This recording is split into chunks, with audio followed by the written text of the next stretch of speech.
ये अग्निपथ की बात तो ये 4 साल की नौकरी मतलब आप नेता लोग के पेंशन बंद करिए ना, आर्मी और नेवी और इसका पेंशन बंद करने का क्या मतलब है? कि इंडियन आर्मी और एयरफोर्स और नेवी इसका पेंशन बंद होना ही नहीं चाहिए। ये कहीं से मेरे हिसाब से ये सही होनी नहीं चाहिए। नहीं, ये कहीं से भी मेरे हिसाब से सही नहीं है। कम से कम यही तो है जो देश की शान, जान, आन बान शान सब कुछ है ना। जैसा कि आप जानते हैं कि अग्निवीर स्कीम लॉन्च हुआ है और सरकार का कहना यह है कि अग्निवीर स्कीम इसलिए लॉन्च हुआ है क्योंकि सरकार अपनी रक्षा बजट को बढ़ाना चाहती है। सरकार का कहना है कि सैनिकों के पेंशन एवं भत्ते के कारण रक्षा बजट में ज़्यादा से ज़्यादा तौर पर पैसा उन पर ही खर्च हो जा रहा था, जिस कारण सरकार आधुनिक यंत्र, हथियार, मिसाइलें इत्यादि नहीं खरीद पा रही थी, जिस कारण अग्निवीर स्कीम को लॉन्च करना पड़ा।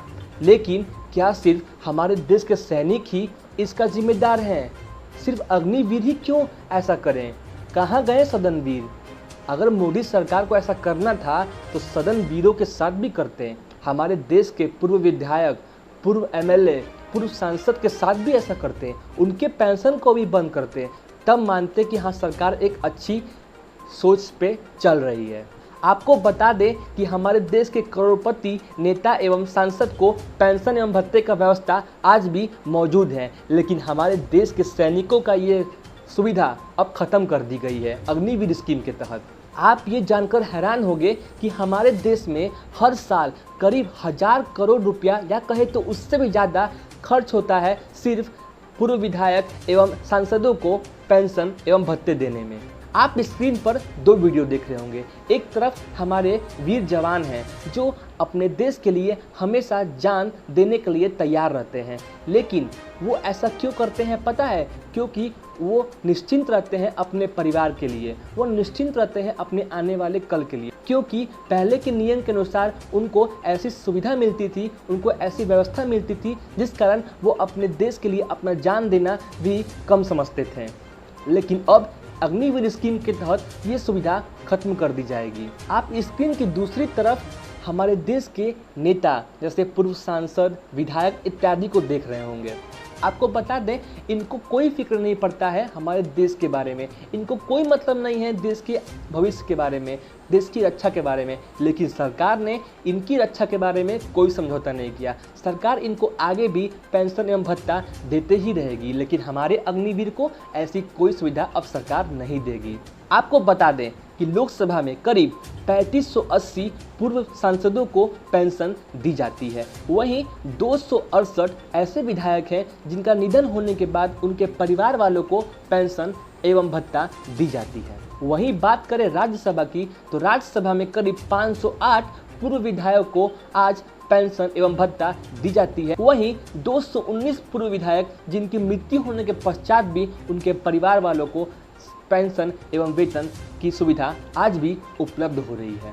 आप ये जानकर काफ़ी हैरान हो जाएंगे कि 2017-18 की एक रिपोर्ट के अनुसार हमारे देश में प्रति महीना 58 करोड़ रुपया पूर्व विधायक एवं एमएलए की पेंशन एवं भत्ते पर खर्च होती है। अब आप कैलकुलेट कर सकते हैं कि सालाना इनके पेंशन एवं भत्ते पर सरकार कितना खर्च करती है। आप ये जानकर काफ़ी हैरान होंगे कि अगर कोई विधायक आगे चलकर सांसद बन जाता है तो वो सांसद का सैलरी के साथ साथ पूर्व विधायक का पेंशन भी उठाएगा, और यदि वो सांसद से हटकर कुछ और बन जाता है तो वो पूर्व विधायक के साथ साथ पूर्व सांसद का पेंशन और जो जिस पद पर अभी है उसका भी सैलरी उठाए। सोचिए सरकार इन लोगों के लिए कितना कुछ कर रहा है और हमारे अग्निवीर के लिए कुछ नहीं।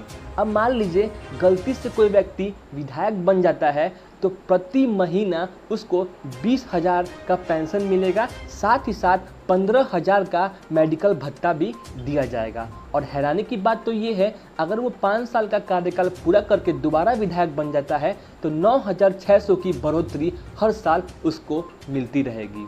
आपको बता दें कि राजस्थान में 5 साल का विधायकी कार्यकाल पूरा होने के बाद वहाँ के विधायक को 35,000 का पेंशन मिलता है। वहीं अगर वो दोबारा विधायक बन जाता है तो उसको 43,000 पेंशन दी जाती है। वहीं बात करें झारखंड की तो झारखंड में एक बार कार्यकाल पूरा करने पर विधायक को 40,000 तक की पेंशन दी जाती है, और वहीं दोबारा विधायक बनने के बाद मैक्सिमम 1 लाख तक का पेंशन झारखंड सरकार विधायक को देती है। आपको बता दें, हमारे देश के 7 राज्य ऐसे हैं जहां के नेता एवं विधायक का जो इनकम टैक्स है वो भी सरकार भरती है। सोचिए कितनी हैरानी वाली बात है कि हमारे देश के नेताओं के लिए इतनी सुविधा हमारी सरकार उपलब्ध करा रही है, लेकिन हमारे देश के जवान जो देश के लिए हमेशा तैयार रहते हैं मर मिटने के लिए, उनकी सारी सुविधाओं को सरकार खत्म करने पे उतारू हो चुकी है। तो जब हमारे देश की रक्षा बजट बढ़ाने के लिए हमारे अग्निवीरों का पेंशन खत्म कर सकते हैं, हमारे सैनिकों का सुविधा खत्म कर सकते हैं, तो इन सदनवीरों का क्यों नहीं। अगर मोदी जी आप सच के रास्ते पर चल रहे हैं और आप देश की तरक्की चाहते हैं तो इस अग्निवीर के साथ साथ इस सदनवीरों का पेंशन की स्कीम भी खत्म करें, तब हम मानेंगे कि हाँ आप देश की हित चाहते हैं। तो आज के लिए इतना ही, धन्यवाद।